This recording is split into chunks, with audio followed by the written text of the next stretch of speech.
বন্ধুরা, আজ তোমাদের নিয়ে এসেছি টেকনাফ মডেল থানায়।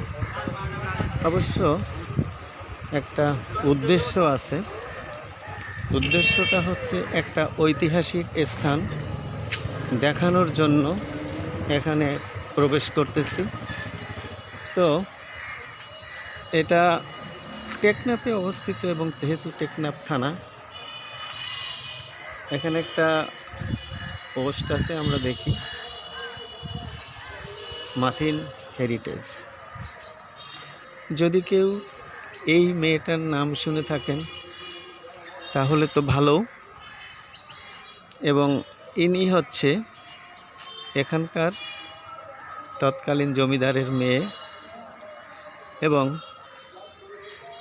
একটা জনশ্রুতি আছে যে এখানে তৎকালীন যিনি ভারপ্রাপ্ত কর্মকর্তা ছিল তিনি হচ্ছেন ধীরাজ ভট্টাচার্য। তিনি এখানে যখন কর্মরত ছিলেন তখন এই এলাকার লোকজন বা মেয়েরা সাধারণত, এখানে একটা কূপ আছে, সে কূপটা এখনও দেখাবো, এই কূপে পানি নিতে আসতো। এবং তৎকালীন ভারপ্রাপ্ত কর্মকর্তা ধীরাজ ভট্টাচার্য উনি তখন যখন জল নিতে আসতো মেয়েরা, তখন উনি বারান্দায় বসতেন এবং দৃশ্য অবলোকন করতেন। এইটা হচ্ছে সেই কূপ, যে কূপ থেকে মার্টিন ও তার বান্ধবীরা পানি নিতে আসতো। যাই হোক, ধীরাজবাবু তখন অবলোকন করতেন দৃশ্য, এবং এক সময় দেখা যায় কি মার্টিনের প্রতি তার দুর্বলতা প্রকাশ পায়। এই হচ্ছে সেই ধীরাজবাবু, যিনি তৎকালীন এখানকার ওসি ছিলেন। সময়টা আনুমানিক বিংশ শতাব্দীর প্রথম দিকের ঘটনা। এবং ধীরাজবাবু অত্যন্ত সুদর্শন ছিলেন। তিনি এখানে খুব অবহেলিত একটা থানা, এই থানায় কর্মরত ছিলেন। তবে একটা কথা হলো কি, যে যদিও এটা অবহেলিত, যোগাযোগ ব্যবস্থা বিচ্ছিন্ন, ভালো নয়, নদীপথেই বেশিরভাগ যোগাযোগ করতে হতো তৎকালে। তখন ওনার বাবা মানে এভাবে আর কি মার্টিনের সাথে তার একটা ভালো সম্পর্ক সৃষ্টি হয়। প্রতিদিন আসা যাওয়া, অর্থাৎ পানি নেওয়ার ছলে, যার পরিপ্রেক্ষিতে তাদের মধ্যে প্রচণ্ড একটা ভাব এসে যায়, অর্থাৎ যেটাকে বলা হয় ভালোবাসার নিদর্শন। তো এভাবে চলতে থাকে এবং এক পর্যায়ে পরবর্তীতে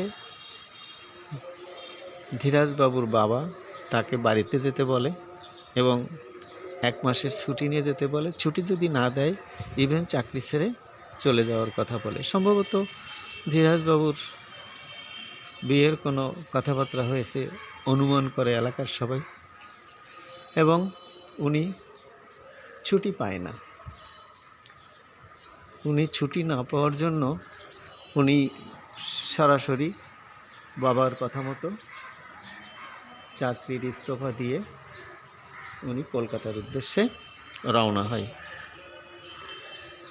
কিন্তু এই যে উনি কলকাতায় চলে যাচ্ছে, এই কথাটা উনি কিন্তু কাউকেই, অর্থাৎ কাউকে মানে মার্টিনকেই বলেনি, না বলে চলে গেছে একদা সকালবেলা। মার্টিনও খুব এটা জেনে খুব মর্মাহত। পরবর্তীতে যেহেতু তাদের মধ্যে একটা সম্পর্ক ছিল, তারা মনে করছিল দুজনে মিলিত হবে বৈবাহিক সূত্রে। যাই হোক, সেই সুযোগটা না হওয়ার কারণে মার্টিন অত্যন্ত মনোদুঃখে খাওয়া দাওয়া ছেড়ে দেয়। খাওয়া দাওয়া না খাওয়ার কারণে দেখা যায় সে একসময় অসুস্থ হয়ে পড়ে এবং আস্তে আস্তে সে পর্যায়ক্রমে মারা যায়। তার এই স্মৃতির উদ্দেশ্যে এই ফলক উন্মোচিত হয়েছে এখানে। মোটামুটি এখন যদিও লোক নেই, এখন সকালবেলা দুপুরের পর থেকে লোকের আনাগম হয়, এখানে ছবি তোলে এবং এই ঘটনাটা দেখার জন্য, সচক্ষে দেখার জন্য লোক আনাগোনা করে এবং অনেকে এখানে সময়ও কাটায়। এখানে বসার জন্য সুন্দর একটা পরিবেশ আছে।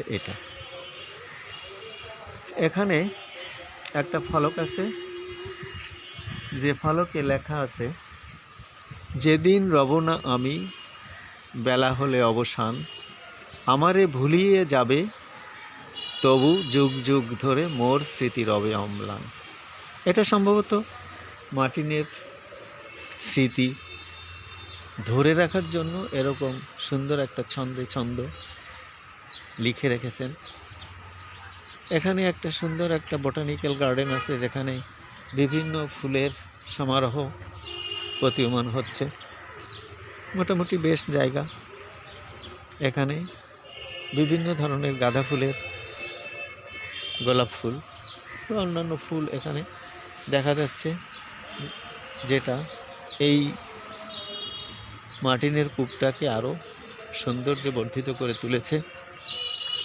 এই হচ্ছে এখানকার মোটামুটি একটা সংক্ষিপ্ত বিবরণ আমি তোমাদের মাঝে তুলে ধরলাম।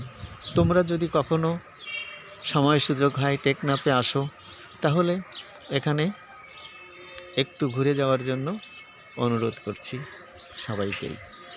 ধন্যবাদ।